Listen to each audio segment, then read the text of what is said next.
Welcome to another Fantasy Fellowship author Q&A session. My name's Rob, and with me is Sarah. Today we're going to be talking to Nick Binge, author of the new speculative thriller and science fiction novel Ascension. We're recording this ahead of time, but Ascension will be releasing the month we release the video, and the exact date that will be the 27th of April. Ascension is a mind-bending speculative thriller in which the sudden appearance of a mountain in the middle of the Pacific Ocean leads to a group of scientists to a series of jaw-dropping revelations that challenge the notion of what it means to be human. Again, thanks, Nick, for joining us. And if you're ready, we will crack on with the questions. Yeah, go for it. Happy to be here.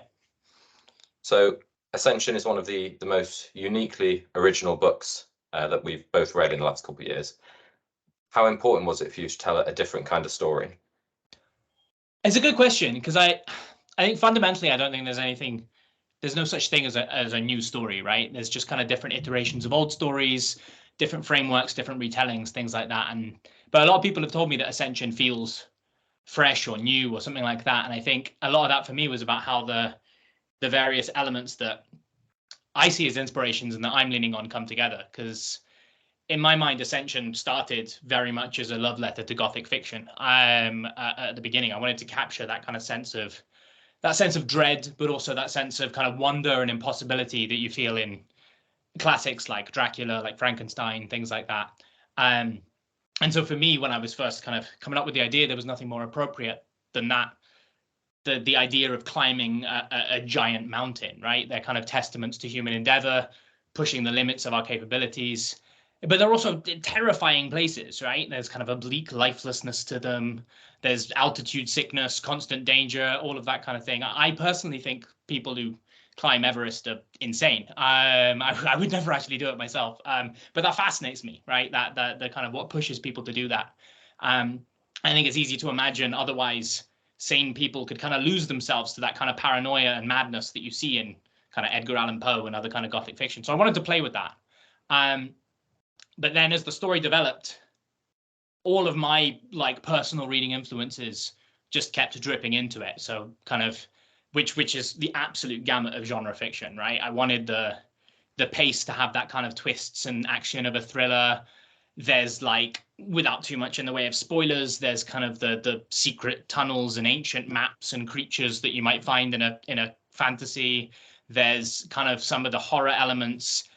And then ultimately, as you guys know, Ascension is sci-fi. I mean, that's what it's being marketed primarily as, because for me, that's where the big questions about humanity and existence live, right? So it's mirroring the tradition of stories like, I don't know, Jeff Vandermeer's Annihilation or Interstellar, you know, what happens when we step into the unknown. So for me, what makes Ascension, I suppose, different is that I'm taking a little bit from all of those things and trying to find how they meld together, how they kind of, where they meet in the middle. And that was what I was trying to do. It was such a good mix. I think you did that so well. So I think it's really important to go into this book knowing as little as possible. I was so wrong about what I thought I was getting myself in for when I started, but in the best way. Was it a similar process when it came to writing it? How did the finished product compare with how you started out?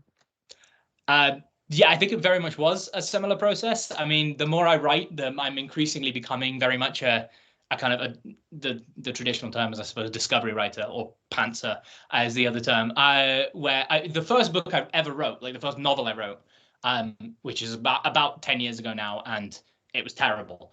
I planned to within an inch of my life, right? I had every chapter and scene like, this is going to happen and this is going to happen. And I really and I wrote it and it was, you know, it was fine. But I look back at it now and it's, I don't know, it feels really uninspired. It feels really, lacking in something. And now I've written a lot since. I very much go in with a premise and a set of characters and ideas that I want to explore.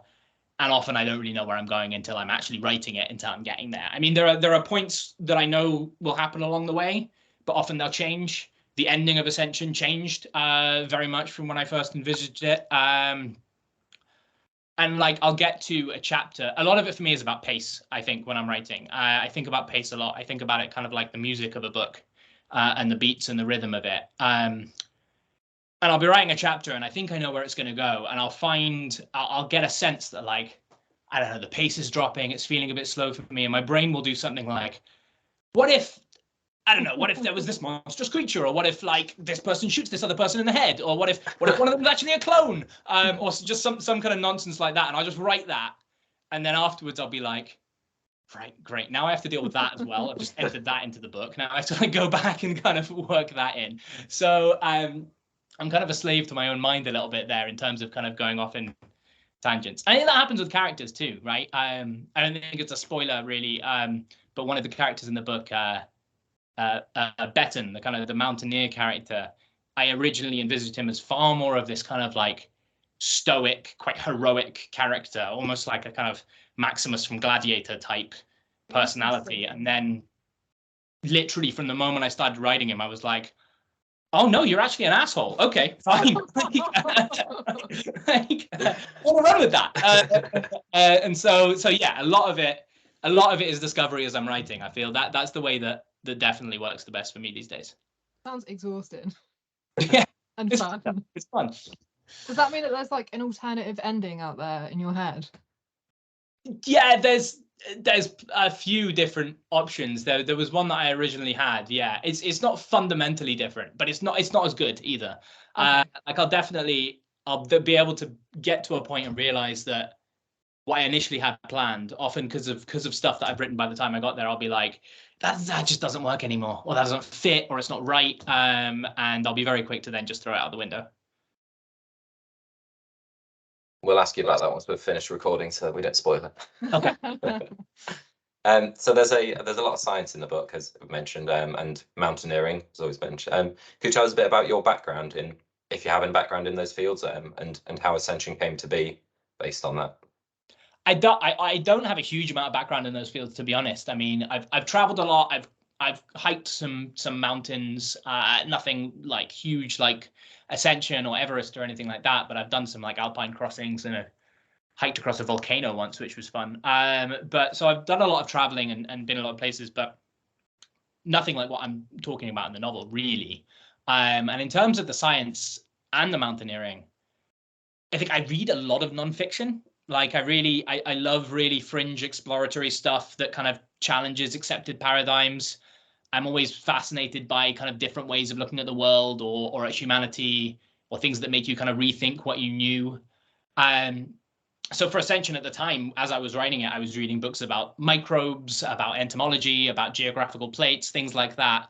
Honestly, just for fun. And little bits of that dripped into the book. And the book that initially inspired the concept, the big concept behind it, was this hefty psychology book called The Origins of Consciousness in the Breakdown of the Bicameral Mind by Julian Jaynes, wow. which I was reading for fun. But I was reading that, and it just sparked off like 5 million ideas in my head, and those ended up becoming kind of the novel in many ways. I also am fortunate enough to know a lot of people who are really knowledgeable in these areas. So there'll be quite a few times where like I'll finish a draft and I'll send off to some beta readers who are, actual scientists and actually know what they're talking about, and they'll be able to point things out and be like, that does not work the way you think it does. I think that whatever's going on in your head, it doesn't work like that. You need to fix this. And I'm like, okay, that's fine. I can do that. Amazing. So when I read this book, I read it in a day, and then I actually messaged Rob and I was like, holy shit, you need to pre-order this. Like, I've just read it in like one sitting. I'm absolutely blown away. And then you got hold of it a few days later, didn't you? And then exactly the same thing. So when I was finished, I was completely head fucked and had a bit of an existential crisis. I love it when a book affects me on that level, that I find it hard to just carry on with my day-to-day life because I can't stop thinking about it. I can't imagine how intense it must have been working on the book and thinking about all of those heavy themes every day. Did it have any effect on you? I think about these things all the time, and maybe that's just me. I don't know. My life is one long existential crisis. But no, seriously. I don't know. These kinds of questions, the kind of the big philosophical ones, I suppose. The what does it mean to be human? Where do we derive meaning from? Kind of what does it mean to strive, to yearn, to grieve? All of those kind of things is stuff that I suppose it's one of the reasons I read. It's one of they're the questions I'm actively looking to answer. What I read and why I write. I think if I can explore these while I'm writing at the same time as writing something that turns the pages, that is still exciting, that's still kind of like got that thriller action kind of stuff going on, that's really what I'm after, because they're on my mind a lot of the time. Yeah. Yeah. So it's almost like a therapeutic process for you.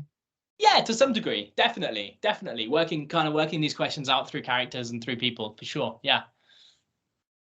There's so many different elements to the story. There's moments of genius, excitement, and terror. But I think the reason it will always stay with me is those moments of truly profound heartbreak. I know we're trying to avoid spoilers, but how difficult were those scenes to write? I know exactly the one you're talking about. Yeah. And yeah, it's a complicated one. I want to avoid spoilers, I suppose, but I wrote Ascension shortly after my son was born. And in many ways the book is about fatherhood and what that means. And at the same time, like I said at the beginning, I set out to write something that was kind of a love letter to horror. And when I think about horror as a genre, and when I think about what the scariest things in the world are, for real people, for day-to-day people, they're not really monsters or the dark or any of that kind of stuff. You ask any parent in the world what the scariest thing they can think of is, and they'll probably give you the same answer, right? And that's real horror right there. And so I felt like I needed some aspect of that if I was going to make this book actually terrifying in a genuine way, right? And there were moments that were difficult to write, for sure. The funny story, when I first finished the first couple of drafts of this book, and my wife was reading it, and she read that bit, and she actually just put the book down and looked at me and was like, "That was not okay. You're not allowed to write anything like that again." Oh, And I was just like, okay. So yeah, no more of that for me. I'm not allowed to do that again, but I'm banned. Really upset her. But yeah, I suppose on some level it's therapeutic as well, like we were talking about before. It's working out your own fears. I suppose that's what horror is at the end of the day, really. Yeah, I Do you think find that it easy to like step away from when you've like done a writing session, or is it always in your head? I find it quite easy to step away. I think I'm used to reading so much fiction that deals with these kind of themes, or deals with really heavy stuff, that I've kind of, I don't know, I'm practiced that mental ability to kind of separate the kind of fiction and reality and step away from it a little bit. I like to very much lose myself in fiction when I am in fiction. I'm someone that gets very, very emotionally invested in the thing that I'm engaging in. I am absolutely a book crier and a movie crier, unquestionably. Like I'm there at the end of films, just like sobbing away. But then when it's over, yeah, I feel definitely, compared to my wife, I'm quite good at just being like, okay, that was fictional, story's over, get on with my life type thing, which is good. And I feel I can do the same kind of thing with writing. Yeah, I think that particular scene in the book, I think that was the first thing I messaged Sarah about after I read it, because it's Right, just yeah. So I think it's on the same lines as your wife. It wasn't okay. It's just you feel the dread building. You sort of know something's going to happen. You're just like, it's not okay. Yeah. So I got a bit of a bonus question here, because we were looking at your website just beforehand. We were trying to work out where you were based, and I noticed that there was a film option for the book. Yes. On your website. I mean, how does that make you feel that your work might be in film? And do you have a sort of vision in your head? Do you feel like you're going to be a very, very hands-on during the production, if that's within your control? It's God, it's a really interesting one, isn't it? I obviously it's super exciting. It's every author's kind of a dream to kind of break into that world as well, to some degree. And when that whole thing kind of got rolling, I was over the moon. Like when I first found out about it, I was literally like walking up and down my flat, like screaming. But so we're kind of I'm not allowed to. I'm actually not allowed to talk about too much in the terms of details and things like that. My agent will slap me on the wrist and say naughty things to me. But I will. I can talk a little bit about kind of the process. In terms of talking to people like screenwriter and director and stuff like that, and it's been quite hands off for me in a way, and I'm quite okay with that. I think a lot of trust needs to be placed into the right kind of professionals for the right kind of story, I think. And I think some of the best adaptations that I've seen have been ones that actually are not very faithful. The directors and screenwriters can be kind of like inspired by a story and run with it and do their own take on it. I think I kind of talked about it as a comparison earlier, but I think Annihilation is a perfect example of that. The Jeff Vandermeer book and then the film. I remember actually reading that Alex Garland, who directed and wrote Annihilation, he read the book Annihilation once and then deliberately never read it again. He put it down and never picked the book up again because he was like, I don't want to be too influenced by it. I want to have my own vision. I want to have my own creation, and it worked out really powerfully. And I've seen films that are really super faithful, kind of scene by scene to a book, and have ended up not quite working because I think there's such different mediums. And some stuff that can carry in a book just can't carry in a visual story in the same kind of way, and vice versa.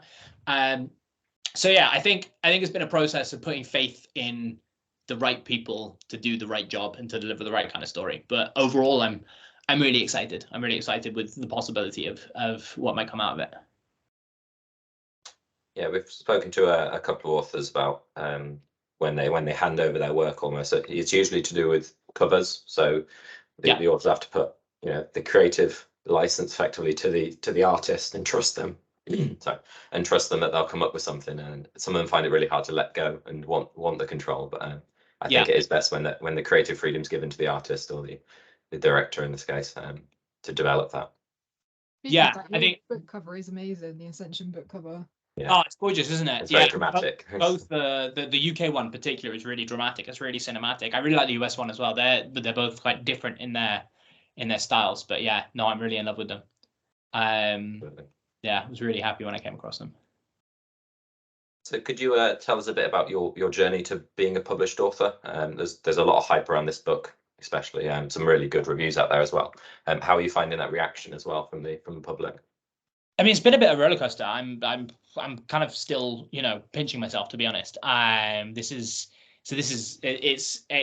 being marketed as my debut because it's kind of my first book published in the UK. It is, and it's my first book published in the US. I had a book published a few years ago by a little independent press in Hong Kong when I lived there. I lived there for about 5 years, and it was a little kind of Southeast Asian literary prize that I entered it into, and it got shortlisted, and then they wanted to publish it. But it was very kind of small, local type thing, and that was a nice experience. But it's not like basically nobody ever read it or heard about it apart from like close friends and family, which is fine. And then I wrote Ascension kind of probably over the course of 2020, around then. And then once I'd finished it, started. I just moved back to the UK. I'd moved to Edinburgh, and I started querying agents, and honestly, it was all the things that people say don't happen, right? Kind of just suddenly happened, and I felt like I'd kind of struck lightning the first time, because I went from, in 1 month, I had 7 agent offers from starting and querying, which was the most mental month of my life thus far. And I was like, what do? I have no idea how to decide. I have no idea. I was chatting to like everybody that I knew in the publishing industry or other writers and things. Anyway, I made a decision. It was a wonderful decision. I'm really happy with it. But I was like, that's it. I've kind of struck lightning. Wherever it goes next, we'll see. And then we took the book on submission, and it went to an auction with 5 publishers. And I was again like, this is mental. And then within that auction, the film option came through at the same time. And then during that auction, the kind of foreign rights deals started coming in as well. So within a few months, not only did I have a UK deal, a US deal, but it was also going to be translated into 8 different languages. So it's going to be published in France, in Italy, and Czechia, in Hungary and Romania, like all over the place. And this was just kind of news coming in every day, every week. And yeah, I felt like I was living in a bit of a dream. It was every kind of author's dream come true. And then what's really weird, because publication then gets pegged for, 18 months, 2 years down the line, right? So that they have time to do all of the marketing stuff and the editing stuff and all of that kind of thing. That was all mental for about 6 months, and then it all just kind of stopped. And I was sitting there being like, I'm still really excited about this, but nothing is happening. Nothing happened for like a year, really. So that was very, very strange. And just now it's starting to ramp up again, obviously, kind of reviews and chats and interviews and things like that, which is really exciting. But I am still pinching myself. It's been a complete roller coaster, and I definitely didn't expect when I was writing it to get anything like this interest, which has been wonderful. It's definitely well worth the hype. Yeah. Cheers. Do you have a particular author or person or story that inspired you to start writing? I think you mentioned a couple of stories already that inspired this particular book, but is there anything that got you writing in the first place? I don't know. I've always written to some degree or another, I think, even from like when I was a kid. Different bits and pieces, whether that's like short stories or, some really ill-advised forays into poetry, and things like I wrote a 2-act play when I was like 17 at school that I put on, and just things like that, right? So I was always writing, and I think and my dad inspired a lot of my creativity. He's very creative, and kind of I was always around that.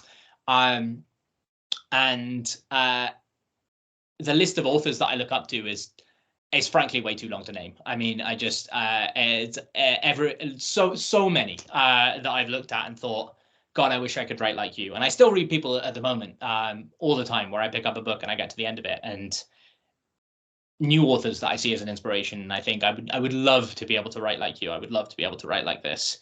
And I definitely see that as an inspiration to push myself to try new things and to try out new styles. I think whenever I'm thinking about writing something new, one big question at the forefront of my mind is, how is this more of a challenge than the last book I wrote for me as a writer, for me to write? Because if it's not, part of me is like, well, what am I doing? There's that kind of desire to improve and to challenge yourself and to make things difficult. It's how I feel I'm growing as a writer. And I think there are so many different authors that would be a part of that. Yeah. Must be quite weird to think that people are going to be reading your book and thinking that they wish they could write like you. Yeah, hopefully some people might think that. I don't know. It's not something I've really thought about, I suppose. But yeah, that's a weird feeling, and a weird concept to kind of grapple with, definitely. So speaking of writing, what does a typical writing day or session look like to you? Is it a mix of research and writing, or do you do all your research up front and then write? I write first and foremost, for sure. And then I research as I go. So if I'm writing something, because often I don't, like I said before, I don't necessarily know where I'm going. But I'll write a little bit, and I'll kind of stop when I get to a certain point, and I might do a bit of Googling and be like, how does this work? That kind of thing, and then get back to it. Sometimes I have to go back and then make things work. Sometimes, quite a lot of the time, I'm kind of in a moment in a scene writing something, and even though I know I should stop to kind of double check things or do some research or make sure things are accurate, I have absolutely no time to, because I'm just in the flow of the scene. I'm just like, I just need to keep writing. I need to keep writing this to see where it goes, to find out what happens. I'm kind of in the moment a little bit, and then I'll have to stop and kind of go back through it and make sure that works. And this might sound funny, but I think an absolutely fundamental part of my entire writing process is going for a walk. It's like I don't know whether I'd be able to be a writer if I wasn't allowed to go for walks. I just go for like long walks and just let ideas germinate in the brain, like just let them kind of simmer around a little bit. And often on a good day, like I'll be stuck or I won't know what I'm writing, and I'll go for like an hour walk, and by the end of it, I'll have like the next 5 scenes mapped out in my head perfectly. They'll just occur to me as I'm like walking around and looking at ducks and things. So yeah, that's a very fundamental part of it. And then I use a lot of friends. I use a lot of help. I have a lot of very, very intelligent beta readers who kind of read my stuff, who pick out nonsense for me, and who are like, this is both in terms of the kind of technical scientific stuff and also in terms of like the actual kind of character dynamics and things like that. This is working, this is not working. So yeah, it's very much not an individual process, I would say. I work with a lot of people and I take inspiration from a lot of different people. So you've been touched on how much you love to read. What do you like to read? Do you have a favorite genre or author? And do you have a current read? So what do I like to read? Anything and everything. I would say, obviously, I love genre fiction. I grew up on it. I grew up on everything from kind of Tolkien to the Golden Age sci-fi, you know, your Asimovs and your Arthur C. Clarke's and Philip K. Dick's and things like that, and your Gothic horrors and all of that kind of stuff. But at the moment, and I had a real like fantasy moment in my kind of, I must have been like 14, 15 with, you know, all the kind of David Eddings books and like, you know, the Shannara books and like every fantasy series that I could like dive into and live in for several books. At the moment, I try really hard to rotate genre to make sure I read a healthy mix of literary fiction, stuff in translation, genre blends, as well as still a lot of kind of really classic fantasy or kind of space opera stuff. I really love reading books in translation because of the way that different cultures approach storytelling. Often you'll pick up a book written by someone in, you know, in Albanian or in Japanese or something like that, and it will be just a completely different approach to characterization or to prose. I read this book called Malice by Keigo Higashino, who's a Japanese kind of crime writer, last month. And it was just such a completely different take on a crime story. Like, you know, you find out who the killer is within pretty much the first chapter, and the whole book is just about motivation. The prose is like so sparse, it might as well be bullet points. Like it was just such a, like, I don't see a book like that being published in the English language in the West. So it was really interesting to kind of see those different forms. Favorite authors, Ishiguro might be one of my favorite authors of all time. I love Ishiguro. Le Guin is probably one of my favorite authors of all time. In terms of what I'm reading now, what am I reading now? I just finished Our Wives Under the Sea by Julia Armfield, which is a kind of sort of speculative literary fiction about kind of grief and loss. This woman, her wife goes out on this like underground submarine trip and gets stuck there and then comes back, but something's wrong with her, something's weird. She's not the woman that she once knew, and kind of this exploration of how you get on with people who have changed for some reason. And there's some weird speculative stuff about what she saw under the sea. There's some kind of almost kind of cosmic horror-y type stuff going on towards the end, but it's very light touch. It's not the kind of focus of the story. I really loved that. It was beautiful. And then I just last night started reading the new Richard Swan book, The Tyranny of Faith, which I loved The Justice of Kings. So I wanted to pick that up pretty much as soon as it came out. And I just started reading it last night, and I read like 150, 200 pages when I really wanted to go to bed. I was just sitting, there's something about Sir Conrad von Walt just kicking ass and taking names that is just really enjoyable. He writes it so well. So yeah, that's what I'm reading at the moment. Excellent. It's one of the most anticipated reads for the fellowship, as well as Ascension's on there as well. It's one of the most anticipated reads as well in one of our other YouTube videos. So we've got quite a big community of sci-fi fantasy readers, some other genres as well. What books would be your go-to recommendation for our community, and do you have any that you feel are underrated or underappreciated?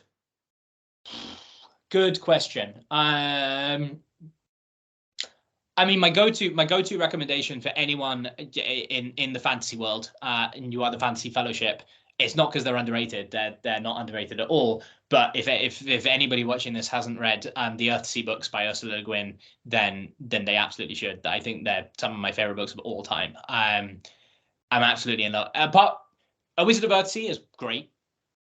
It's not great, but it's not the best of them. I can never decide whether Tombs of Atuan, Farthest Shore, or Tehanu is my favorite, and it basically depends on which one I've read the most recently. And then I'm like, yes, that's my favorite. I knew that was my favorite, and then I'll read another one and be like, no, that one was my favorite, because I love them all so much. But outside of that, you guys really know your sci-fi and fantasy stuff well, so I'm going to recommend you something slightly non-sci-fi and fantasy, slightly adjacent.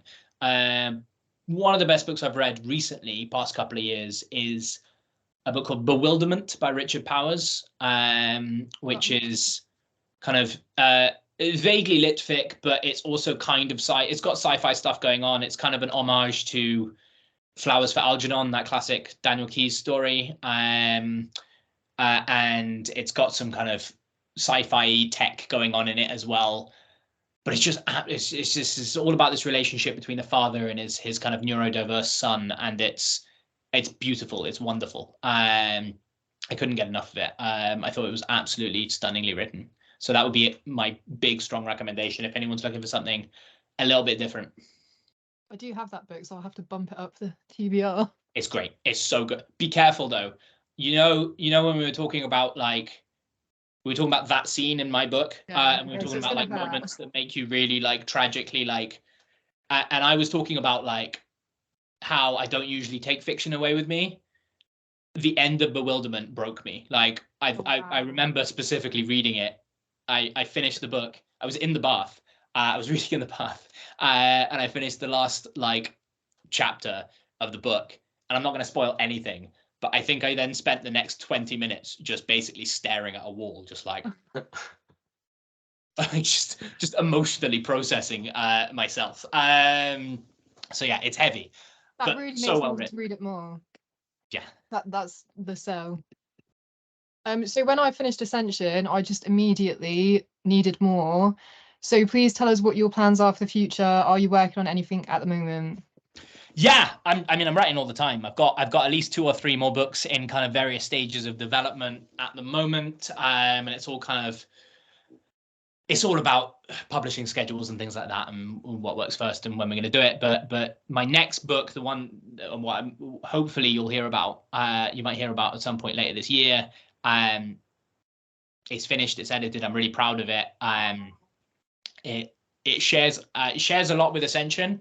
In the sense that it's a speculative thriller, but that's a very wide kind of genre take, and in the sense that it kind of, again, it's inspired by you couldn't really put it in like that sci-fi or that's fantasy. Like it's got a little bit of all sorts of things leading into it, but the story is very, very different. Trying to think how to explain it to you without kind of spoilering too much. You know how I was talking about horror and the things that scare you, being an inspiration, and I talked about being a parent a little bit, but another thing that terrifies me is dementia and Alzheimer's. I watched my gran go through it. That kind of sense of losing your identity, of forgetting who you are and the people around you, to me is utterly terrifying. And then at the same time, I was also reading this non-fiction book about memory athletes. You know, those people who like learn like 1 million digits of pi, and things like that, like they train their memories. And it was fascinating because in the same way that I look at people who climb up Everest, I'm like, you're insane. Why would you do that? Why would you spend all of your time doing that? I don't understand it. And that fascinates me. And there was something about memory and those kind of bringing those two things together. And I ended up with hopefully something that's as thrilling and page turning as Ascension. It's basically about, it starts with an older woman who, the protagonist of the story is actually an 82-year-old woman, and her husband, she believes, has Alzheimer's, and very early on she is given reason to think that perhaps it's not Alzheimer's, and perhaps there's someone or something that's causing him to forget because of something that happened in his past that needs to be forgotten, right? And as she kind of dives into that, and as she kind of dives into his past, the whole story kind of expands out from there. It's kind of I spoke before about kind of challenging myself in terms of form, and this one is again quite different. It's told through these two different narratives that are separated 50 years in time. One of them is a transcript. They slowly bleed into each other as the story continues. It's got sci-fi, fantasy, horror. It's got all of that kind of wrapped up in that kind of thriller style. So yeah, that's what it is. Sounds amazing. Sounds good. Yeah, sounds very good. I do like those horror elements, the very human, realistic horror elements. It's almost like the "it could happen to you" element to it. Yeah. The kind of what if element. Yeah. So do you feel like in the future you're going to continue to stay in the same speculative thriller genre as Ascension, or is there another genre you'd like to branch out into to write something in? I think the beauty of speculative fiction or speculative thrillers, if you're going to call them that, is that I can do just about anything.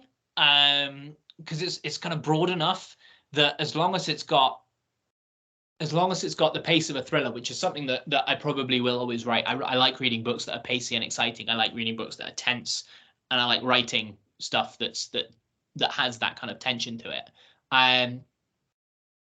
As long as it's got that, and as long as it's got some kind of a weird element to it, it kind of falls within that wheelhouse. And that everything I've written so far and everything that I'm kind of written since, to some degree, falls into that. In fact, I had a conversation with my dad actually, who I wrote this little novella that starts out for the first.